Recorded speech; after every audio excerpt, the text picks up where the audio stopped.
Welcome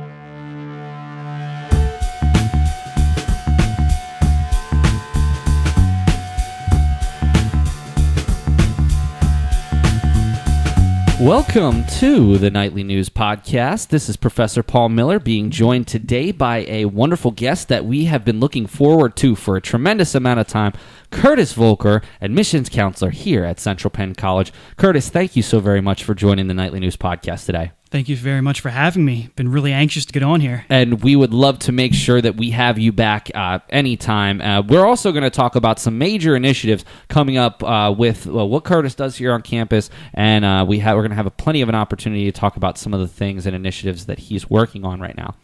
Also joined by, of course, Media Club President Sherry Long. Sherry, welcome to the podcast. Thanks for having me. You know, one of the reasons we have Sherry on here is she's actually part of the Alumni Council, as you may know from her previous podcasts with Sarah. But we're also joined here by former Nightly News Vice President, Mr. Norman Geary, who is now alumni since the last time we spoke to him. Thank you for having me as well. So one of the things that we want to talk about here, well, there are several things that we want to talk about. Obviously, Curtis, you are not just an admissions counselor. And I don't want to say just an admissions counselor because I think you and I sort of agree on part of the reason that we really are passionate about our jobs. The ability to help students or future Central Penn students, right, that have gone through some of the hardships that both you and I have gone through in life. And to be honest with you, that's part of the reason that I do what I do. I don't think that anybody's going to argue that people that work in higher education, unless you're at the very, very top, we're not getting extremely wealthy from this. We do it because we are passionate about helping people. And I really think that it's fantastic because, elaborate a little bit more. I know that your part of your job is doing travel and going to different high schools and giving different presentations. Can you just give me an idea of what a day in the life of Curtis Voelker, admissions counselor, is like? Sure, definitely. So the travel aspect is absolutely amazing. It is something I've been searching for in a career for a while, and I'm so thankful that I found this position here. And it's a little bit different as the year goes on. The travel season is when high school starts until high school graduation comes around. So around 9 months out of the year, I'm traveling basically Monday through Friday at different high schools all across Pennsylvania, Maryland, and New Jersey. Multiple times I'm giving 5 to 7 presentations a day in a high school. And after I've presented for a full day at a high school, I may have to travel to a college fair for about 2 hours. So I can easily rack up to about 10, 12-hour days. And I love it. It is awesome because I get to meet so many different types of students, so many different types of people that from a geographic standing point, that 15 minutes in one direction to one town and then 15 minutes to a different town can give you 2 totally different viewpoints or lifestyles of the people that are living there. So it's very enriching. It's very rewarding, not just professionally, but personally as well. And not to mention, there's some great places to eat along the way. You know, one of the things, too, that I just thought was so fantastic about you is your ability to inspire people. Now, along with this podcast, we are going to put something called Portraits, and it was done by Uproot Creative Services at uprootcs.com, and we're going to put that link in. And just to learn a little bit more about you, Curtis, because you really, really have a fantastic story. We'll let the people that are listening in podcast land watch that on their own, but I did want to just ask you quickly, what was it about, you know, your upbringing, and even when you first, because you are Central Penn alumni, you're now alumni 2 times because you just completed your master's degree here at Central Penn as well, which we are unbelievably proud of. When you first came to Central Penn College, what was it about the school that really turned you on to what we have to offer here? Well, even before I came to campus, it was the small decisions I made in high school and the people I met in my high school career that eventually led me to Central Penn. I was super involved with a club called Future Business Leaders of America, FBLA, and I served as state treasurer my senior year. It was at the state conference that I met the former president of Central Penn, Todd Milano, and he kind of recruited me, if you will. He started to send me handwritten postcards, just asking me how my summer's going, checking in, saying he'd be excited to have me on campus here, and it was that personal touch that really made me feel welcomed. No one else in my family went to college. Everyone in my family was in the military. I did not grow up thinking that I was college material, and I believe I referenced that in the video that you mentioned as well. But the idea of college was just something so foreign to me. And it turns out that once a year, every year of my high school career, I was actually on campus here at Central Penn because our FBLA chapter at my high school had our regional competition here on campus in the conference center. So this was basically the only college I've ever known or ever been to, and made me feel very comfortable. And then when I finally got here to campus, people knew me by name. I wasn't a number. When people are walking through campus, especially out by the library area, you have the one sidewalk going up and there's another sidewalk by the apartments. A pretty good distance there. Professors would actually shout out, "Hey, Curtis, how you doing?" They knew my name enough and they felt confident and comfortable enough to shout out my name, and it just made me feel so welcome. Then when I came here, I had a lot of opportunity to get involved. I was very involved as a high school student in clubs, activities, and sports, and I really wanted to carry that over into college. I was a little bit nervous because I didn't have someone in my family that I could talk to about that next transition, that next level. So I wanted to keep things as close to high school as possible in terms of being involved and getting my studies done. So the family-like atmosphere is the number one thing that made me fall in love with Central Penn and fuel my passion for promoting Central Penn. You know, I remember in some of my first couple of terms being here, the way that you walked around and the way you carried yourself, I just thought you were a faculty member. You know, I didn't know everybody here on campus. You were still in probably your final year of your undergrad, and just how you presented yourself and the respect that you gave people and the knowledge that you had when you spoke. I legitimately, my first few weeks on campus, I literally thought you were another faculty member. And I really think that speaks to who you are and why you are so valued here as a member of our institution. I'd like to go to Norm or Sherry if you've got any questions about Curtis and his journey through Central Penn and maybe how he ended up here or anything along those lines. What I'd like to ask Mr. Voelker is, how do you time manage so well? Because I know you're wearing a lot of hats. As Professor Miller had brought out some of your responsibilities here on campus, can you go into detail for the listeners how you time manage and how they can be successful if they get a position similar to yours and have a busy life as you do? I will preface by saying Curtis is an admissions counselor that does do a lot of travel. He's also the Young Alumni Chair of the Young Alumni Subcommittee and also an Education Foundation trustee. So when Norm's saying the many hats, that's what he's alluding to. Sure. And the first thing I'm going to say is you can survive on 6 hours of sleep, believe it or not. I know it's recommended 8 hours, but you can survive on 6, you can survive on 5. It's coming down to priorities. I have little to no social life. So it's really sitting down and having an honest conversation with yourself. What is it that you want to do in your life? What is it that you want to accomplish or help accomplish in other people's lives? What are your main life goals? And some people can do that just by sitting down and thinking about it. Sometimes you may have to write that out. Sometimes you may need some mentorship, like our alumni mentorship program we have here, or maybe it's a mentor of a professor or a staff member that's been through similar experiences. I don't have a secret formula. It just comes down to the choices you make every day. I mean, like I said, with the travel, and I try to fit in some gym time here after that, and you have to eat. I mean, that's a necessity as well.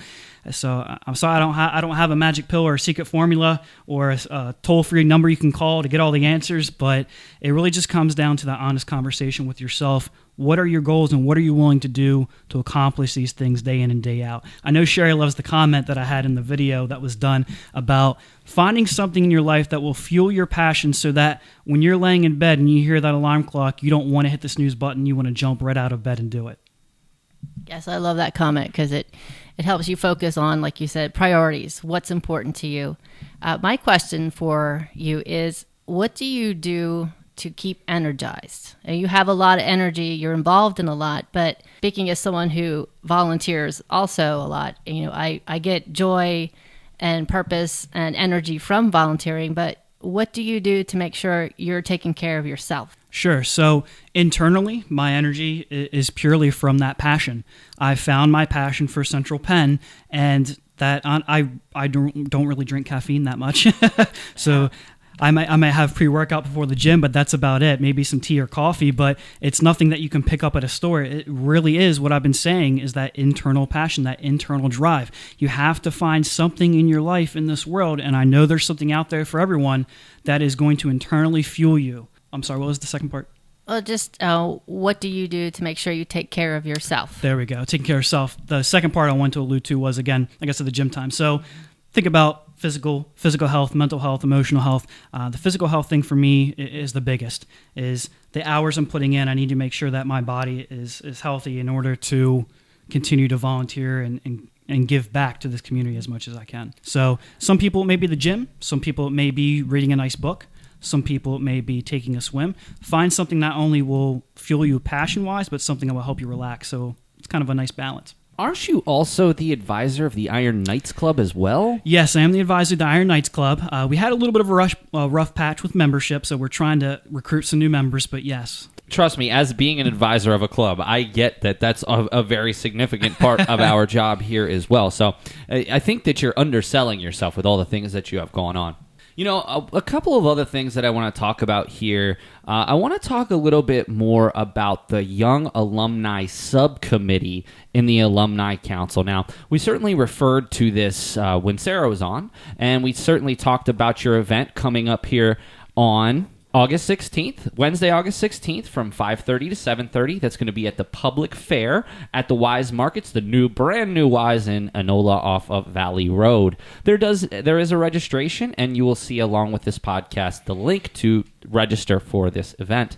But tell me a little bit more about the concept of young alumni, because I think sometimes people maybe have a little bit confused what you mean by that. Yeah, it seems like right now the word young is really tripping some people up when they hear this. So young alumni, what we're considering it on behalf of the Alumni Council, is a graduate that has graduated within 10 years from their graduation date. So for example, I graduated with my bachelor's degree from here in 2012. Okay, so my 5-year reunion is coming up. I'm still in that 10-year timeline span to be considered a young alumni. Okay, now Norm, he's a recent grad, and he may be just a little bit older than me. Okay, but he is a very recent grad within that 10-year timeline here, so he is still considered to be a young alumni. So no matter your physical age, it is all based off of when you graduated, okay? And I also want to allude to, I did listen to the podcast when Sarah was on, I think it was last week or 2 weeks ago, and you had some questions about, really? On taps being held at a Wise Market. Okay, so hear me out, everyone. If you are a young alumni and you are interested in the On Tap event, which I hope you are, yes, it is at a Wise Market. However, this is not your normal Wise Market, okay? This thing is immaculate. Okay, so the Public Fair is a pub section. They have beer and wine on tap that they'll have on tap for the event. They have an ice cream section where you can get ice cream in a bowl and a cone. You can get milkshakes. You can get coffee, iced coffee. Okay, that's in the pub area. We're actually going to have a separate section that Wise is reserving for us where they're going to be providing strombolis, wings. We're working on some other finger foods as well. Just about 2 or 3 feet from that is a hot grill where they can grill up chicken breasts, steaks, hamburgers. There's a hot food bar where they have rotating entrees you can get for the evening as well. So you should not go hungry from the On Tap event, that is for sure. And I really just want to give a shout out to the new Wise Market in Enola. They have been fantastic. The assistant manager, Jonathan, has been working with us so well. We really appreciate that because we could not have pulled off an event like this with this type of quality without their assistance. So thank you to the Wise of Enola. You know, I have actually worked over the course of, I'd say the last year with some different events, and I'll tell you, we actually got Wise to cater, and I kind of thought at first the same type of thing. Catering from Wise, it's a new, I'm telling you, like, just with what they have done and accomplished in this area over the last year, and certainly with the brand new, as you mentioned, immaculate Public Fair at Wise Markets, I think it's going to be really interesting. Certainly if some of the alumni haven't been to the new Wise, I think it's going to be interesting, and I think that that's why they're trying to help you, because they want to, you know, I'll scratch your back, you scratch mine kind of thing. Let's bring some new people who might not normally come here to see what we have going on, and then they'll be blown away. And it's 5 minutes from campus, so when graduates are done with the On Tap event, they can easily come back to campus and walk around, check it out, maybe swim in the pool, things like that. So location, location, location. tell me a little bit more about how this came to be, with the idea that it was important to have a young alumni subcommittee in the Alumni Council. Now, I understand a lot of this is not necessarily things that you want, behind closed doors for a lot of our meetings here, but can you just give some of the ideas about where this came from and where this initiative started? Sure. So doing some research, it appears that with a lot of colleges and universities, after that 4 years or whatever time it takes to get your degree, once that time is done, okay, best of luck. Nice meeting you, great teaching you, you're on your way. We want to continue to find ways to stay involved with the lives of our Central Penn graduates, our Central Penn students, and really that term that's been building, I would say. It's been a feeling that's been building, and then Dr. Karen Scalfaro, she gave the name to it, the Central Penn family.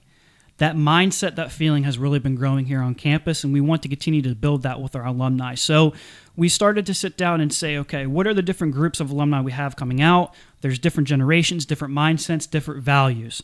And with the Young Alumni Committee, we're trying to hope to instill that Central Penn family mindset with them. Come back to campus, give back to campus. It doesn't have to be money. It could be time. It could be mentorship. Those things a lot of times are a lot more valuable in the long run for a lot of the lives of our students.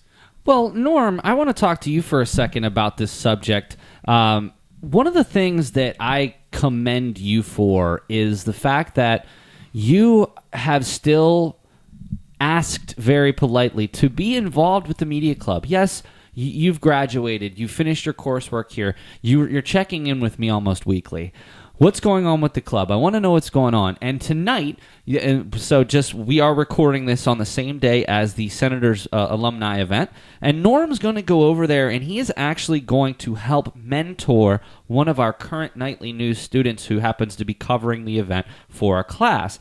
Norm, what does that mean to you individually to even in some small way have some kind of impact on our current students as somebody who is here and did amazing things here at the college? Well, it really makes me feel good to be a part of the media club, but most of all, it really makes me feel good that I'm still included in the media club.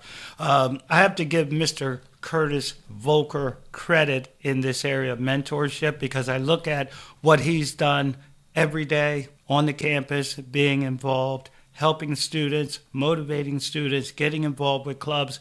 It pushes me to want to be more like him, to be more accessible to the students, but most of all, be more accessible to the Central Penn family. So I'm very proud to be part of it, and I have to give Mr. Voelker the credit that he has motivated me a lot to be accessible and available.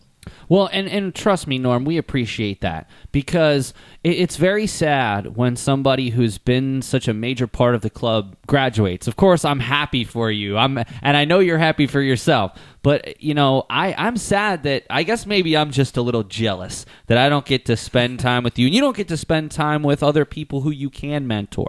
You and I have talked about that. I know for a fact that you had mentored at least 3 or 4 different students here on campus in the time you were here, and that meant the world to those students. And to not have you here, it is upsetting, because I think there's some students here that you'd get along with. But Curtis also mentioned the alumni mentorship, which we'll chat about in just one second. I'm going to turn it to Sherry, because Sherry only has a couple of terms left, and I'm going to be equally as sad whenever Sherry walks across that stage as well. Anyone that's an officer in the club, I'm going to hate to see go. Any student in general, I'm going to hate to see go. But you guys who were so instrumental in bringing the club to where it is. Sherry, I know that you are currently alumni and a student, so you're sort of in a unique place. What does it mean to you, maybe when you're done, and what sort of level of involvement do you foresee yourself having down the road? Well, for me, right now, I am on the Alumni Council and serve as the chair for the Alumni Recognition Committee. And I just like being able to be a part of that, to give back. And also, it's kind of a way that I'm not actually leaving Central Penn. I think students that aren't involved with different things, that is for them when they cross the stage, that ends and they move on. With being involved with the alumni, that's a way to keep that family feeling going, connecting on social media and at the different events and seeing what their comrades are doing. If they need help with a job or they just are stressed out, or just some pointers from that. And I know different professors and staff here have been saying, well, it's nice to have you back on campus because I was online last term. And someone else said, oh, good, you didn't leave yet. So I think it's just nice, as Curtis alluded to earlier, that the professors and the staff and even the president of the college knows your name. And that's a real benefit, I think, for Central Penn, because I would not go to a campus, for me personally, a city campus, I call it, where you're just lost. We were just talking about that on the way down here. Exactly, yeah. You know, Dr. Karen Scalfaro, and she's been on the podcast before. I want to have her back again. One thing I have to say for her in regards to what you were saying about her knowing your name, she has requested to come into and I'm happy to have her. She has requested to come into my freshman seminar CPC Foundations class within the first couple of weeks of class because she wants to get to know all of the students. She takes time, and I mean, do you want to talk about a busy schedule? Yeah. I know you have a busy schedule. She's right up there with you on being busy. And we just block off, it was even 20 minutes that she came in, and her whole thing was she told her story, she talked about this idea of the Central Penn family, and she literally went to each student, and it wasn't even like she just stood in the front of the room. She literally walked up to each and every person, asked their name, ask what their major was, why they were involved in that. And I mean, it was honestly, a lot of the students afterward were like, that was amazing. And I tried to preface it by saying, you don't understand how lucky you are to have the college president have this kind of access, because I'll tell you, I'd never met one of my college presidents. Where else do you get an experience like that? I don't think that often you do, and I think, and I give her a lot of credit because it's something that she wanted. Now, I'm sure there's other schools of this side where the president would probably never walk into a classroom in that capacity, and so I got to give her a lot of credit on that. Hey, this is Cy Pinthong. Thank you for listening to the Nightly News Podcast. Now, Curtis, just a couple of more things that I wanted to talk about here. Tell us, so you'd already talked about the event coming up for the Young Alumni Happy Hour. Now, we also just finished our first one, so our first one's in the books. And I know Sarah talked about this a little bit, but can you just tell us a little bit more about how that night went and maybe what some of the things that you accomplished, whether it was networking or some of the things involved with that event? Yeah, the first on-tap event went very well. It was held at Cafe 1500, which in this area location is considered to be on the East Shore. So Sarah and I were talking, and we decided we want to have a West Shore event as well. So we'll flip back and forth between two different locations. It also gives us an opportunity to start to build relationships with other businesses and companies in the area as well. I mean, particular-wise, a lot of students are working there, and now they eventually want to build a partnership for internships so it can help future graduates as well. What we saw with the first on tap, very good attendance. Our guest speaker, Dr. Brant Ellsworth, was fantastic. He really did a great job on how, I won't give it away, but Price is Right, cheated to win, got a car. I'll let him fill in the rest. But it was a fantastic talk. How do you cheat on the Price is Right? I think there are a couple different ways. His was pretty unique. Again, I don't want to give it away because that is the big part of the story. You definitely want to chat with him about that. But what we saw, in addition to the great attendance, everyone had a great time, a lot of great discussion, and a good mix between different majors, different ages, and different graduation years. Because we are accelerated, time goes by so quickly. And to have that opportunity for, let's say, a 42-year-old graduate getting to chat with a 22-year-old graduate in different majors, just those different mindsets and different experiences was great. And the food was great with Cafe 1500 as well. You know, one of the things that I actually just came to a realization this year, this was the first time that I ever had students that I was their professor for their very first class graduate. And it really meant something to me. Now, of course, there were students in previous years that I'd had in class that graduated. But this was the first time that I'd ever had, people going for their bachelor's degree. And I literally had them in their first class all the way to the end. And some I had again and some I didn't. But it for the first time, it really sunk into me that, man, I've been doing this for a while now. So now one final thing that I do want to talk about before we move on to the next subject here is the Education Foundation. Sure. Currently, we are in the midst of the Education Foundation Scholarship essay contest. And we previously had Sandy Box and Yuli on to talk about the importance of that. Now, you're a trustee in the Education Foundation. Can you I'm just unfamiliar with what that term means in this regard. Can you just clear up a little bit? What does being a trustee even apply to? Sure. There's a couple different things being a trustee entails. Some of the trustees on the board help with that scholarship process that you mentioned, where they may review scholarship essays and determine who receives the scholarship. My position on the board as a trustee is a little bit different. I was the first and only current student at the time that was elected to the board. So when I was coming for my undergrad degree, I was currently a student in classes, and before I graduated, I was elected to the board. And I've been serving on that, I think, going on about 6 years, about 2 terms so far. And what I try to do with my role is, again, use my position on campus here to connect with students, to get the word out there about events, to get the word out there about scholarships.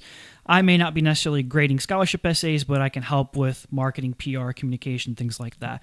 We have a fantastic team of different professionals from different areas. We had some professionals from the catering area, from the legal side of things that have run businesses. We have some members from the educational realm. So we're trying to get members from very different backgrounds and experiences to really help relate to our very diverse campus here with all of our different students that we're aiming to serve. Now, Norm and Sherry, I'd like to put both this to you because I believe both of you have won Education Foundation scholarships, yes? Norm, I wanted to start off by talking to you about this. When you first got here and learned about these Education Foundation scholarships, what did that mean to you, and what did to win these scholarships, what did that mean to you? It was kind of overwhelming at first, but I know you had encouraged me constantly through the many courses I had in your classes to pursue some of the scholarships and to get involved with the process of scholarships. So when I finally did win the leadership scholarship, it made me really appreciate that something like that was available, because the cost of books, the cost of education, just the sacrifice of going to school and getting an education, it really took some of the load off, and it was very much appreciated. And Norm, you won that at one of the Common Hour events as well, yes? That is correct. And not only that, you were also, and I know we talked about this, but you were also presented with an amazing award at graduation. Actually, I don't think we have had the chance to talk about this yet. That is also correct. I received a mentorship award, and I really never thought I made that much of a difference. I just assumed helping children or helping students or just helping on campus was something that we should do. I really never realized until the award was presented how much of a difference I made.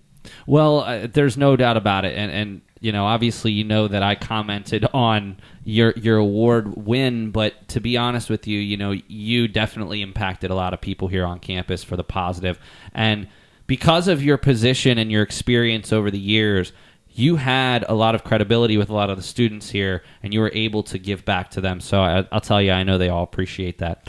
One of the things is when the Education Foundation started, it was a little bit after you had graduated previously. So my question is, when you came back and understood that there was an Education Foundation and frankly understood that it was a fairly easy process, what did that mean to you? Well, for me, it was just that I actually had an opportunity to apply for a scholarship.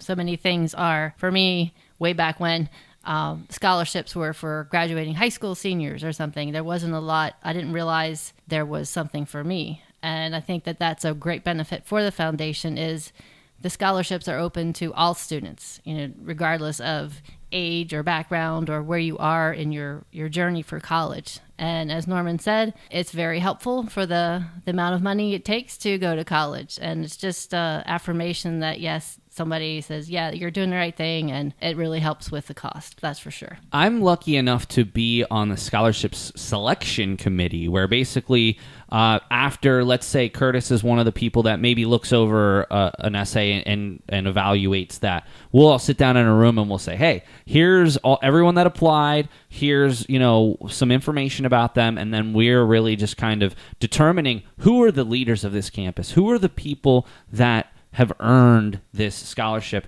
And it's such an honor. It really is, because a lot of the impacts that I see from students, whether it's club involvement in my club or in another club, whether it's involvement in student government, whether it's I'm seeing their pictures on Adrian's activities page, those are the types of things that to me I want to see. And of course GPA as well. So it's really an honor for myself to be involved. I know it's an honor for you to be involved, and you've also heard from two more individuals who've received these scholarships how important it is. Boy, you want to talk about leaving some kind of legacy. The Education Foundation is just so important. And you mentioned clubs. The Education Foundation is actually taking a unique approach to assist clubs here on campus as well with the Knights Fund. So clubs can now request money from the foundation as well. So Nightly News, you guys could apply for the Knight Fund. So it's just adding another aspect to the scholarship process. It's not just academics, but it's looking at the on-campus experience. Because, I mean, college in general, yes, the GPA and the degree is important, but it's not the only thing you're getting. You're learning and growing personally and professionally here. So it's important to cover all aspects, and I think the Knights Fund is really going to help out with that. Absolutely, no question.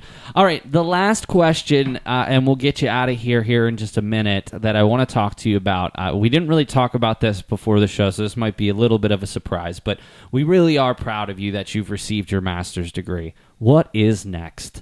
So what's next is a break. Definitely. I think everyone should definitely do that. It was a challenging program. It was a rewarding program.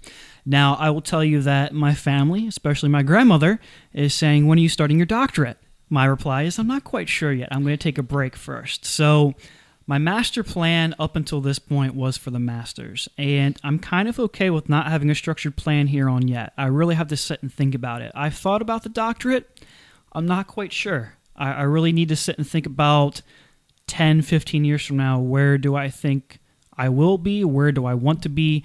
Is going for the doctorate the investment in time and money that I want to put in to help me get there?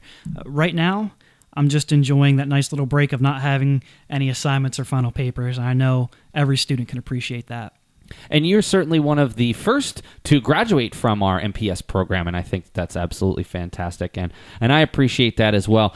You definitely got a couple of years on me, because I finished my master's in 2009, so I was 28 years old. I believe you are 27 years old. Yes, 26 years old.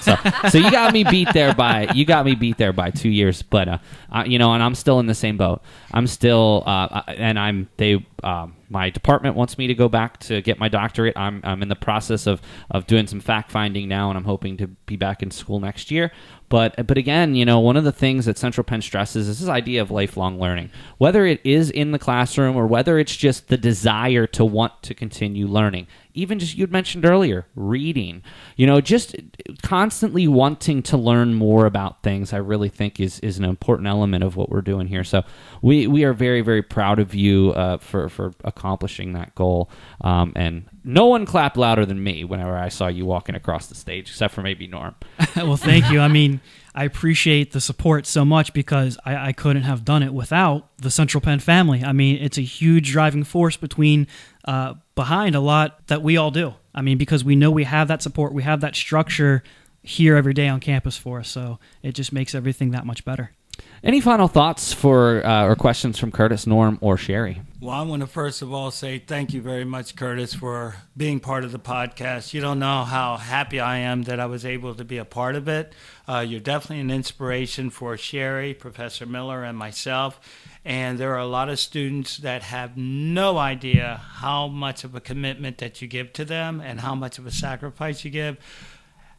Just speaking for the Media Club, we want to say thank you very much for being part of the podcast. Thank you very much.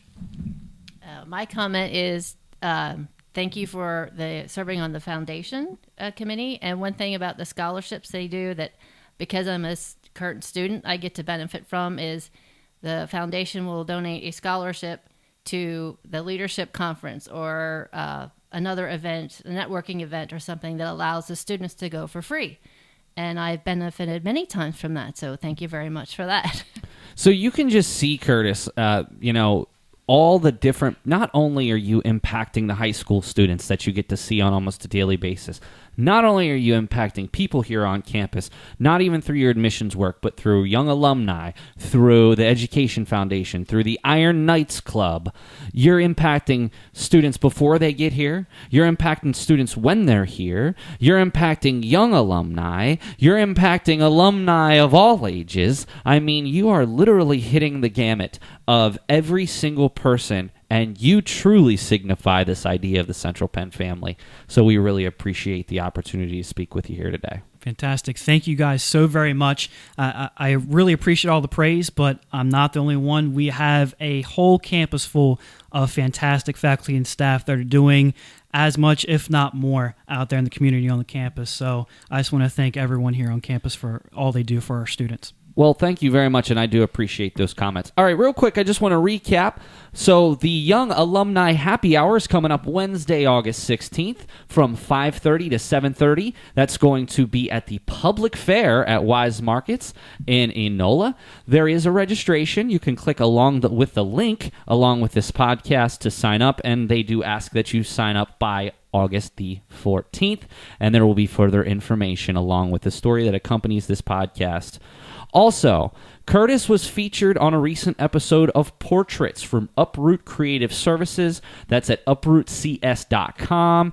And we're also going to put a link to his website into the video with Curtis to learn a little bit more about the past that Curtis came to join us here today. So, again, Curtis, much pleasure for you to come down. And we got to have you back before your next Young Alumni event. Sounds good.